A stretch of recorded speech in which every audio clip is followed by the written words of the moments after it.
مرات الابن جهزت الاكل وقالت لحماتها: ماما حبيبتي الاكل جاهز، معلش انا مضطره اروح مشوار مهم، اتفضلوا انتوا كلوا بالف هنا وشفا وما تستنونيش. ومشيت وسابتهم. هنا الحما قالت لابنها: هو في ايه؟ هي مراتك مستعجله كده ليه؟ هي رايحه فين بالظبط؟ قال لها: رايحه لباباها، اصل باباها عمل حادثه في المستشفى دلوقتي. قالت له: معقوله؟ طيب وانت ما رحتش معاها ليه؟ قال لها: بقول لك يا ماما انا مش عايزه اروح. قالت له: ليه يا ابني، هم زعلوك في حاجه؟ قال لها: لا مفيش، بس استلفوا مني فلوس وما رجعوليش الفلوس دي. ده غير ان انا اصلا المحل بتاعي عليه فلوس كتير، والشهر ده انا مديون وما معيش فلوس اروح، ولو رحت هضطر انا اللي ادفع المصاريف كلها. تعالوا يلا عشان ناكل. امه سكتت وبعدين قالت له: طيب استناني هنا دقيقه واحده. ودخلت على اوضتها ورجعت جايبه معاها شنطه مليانه عصير. قالت له: بقول لك ايه، روح اسال على حماك وخد العصير ده معاك.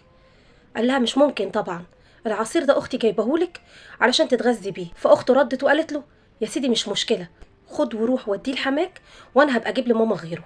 فامه طلعت فيزا كارد وقالت له: خد يا حبيبي البطاقه دي فيها مبلغ كويس، روح وزورهم ولو احتاجوا اي علاج ادفع لهم. قال لها: لا طبعا، انا ما ينفعش اخد فلوسك، وبعدين حتى لو دفعت لهم فلوسك هم معهمش فلوس عشان يسددوا لك الفلوس دي. فهنا امه قالت له: مين قالك ان انا مستنيه انهم يردوا لي الفلوس دي؟ دي اصول واحنا بنعرف في الاصول، وانا مش مستنيه رد الفلوس. خد الفلوس واسمع كلامي وروح لحماك. هنا الابن اعترض وقال لها: انا مش رايح. هو في ايه، كل شويه ندفع لهم فلوس وما تتردش؟ مش هروح. ام قالت له: عيب اللي انت بتقوله ده، احنا كلنا عيله واحده وما ينفعش تعمل كده، وهم دلوقتي في ازمه ومحتاجين لك وانت زي ابنهم، ما يصحش انك تقول كده. دي الناس الغريبه بتقف جنب بعض، انت تتخلى عنهم؟ اخته قالت له: مراتك شايله ماما من على الارض شيل، وبتشوف كل طلباتها وبتعمل لها كل اللي هي عاوزاه، ده غير انها شايله البيت والاولاد وعمرها ما شايلتك الهم. اقل واجب انك تقف معاها، ما ينفعش اللي انت بتعمله ده، لازم تقدر مراتك وتكبرها في وسط عيلتها.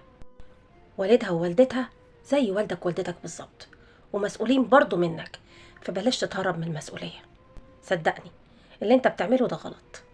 هنا قال لهم: انتوا عندكم حق، خلاص انا هروح لهم المستشفى. اخته قالت له: استنى، خد البطاقه دي فيها مبلغ خليه معاك يمكن يحتاجوا حاجه. وامه قالت له: استنى، ما تنساش الفلوس دي، خدها برضو وادفع كل مصاريف المستشفى، يمكن ظروفهم ما تسمحش ومكسوفين يطلبوا منك، ما تخليش حد يطلب، ادفع انت على طول. الام علمت ابنها الاصول، الاصول انك تقف جنب مراتك واهلها وقت الشده، لانكم في النهايه عيله واحده، والمواقف هي اللي بتبين الاصل. صلوا على النبي في التعليقات.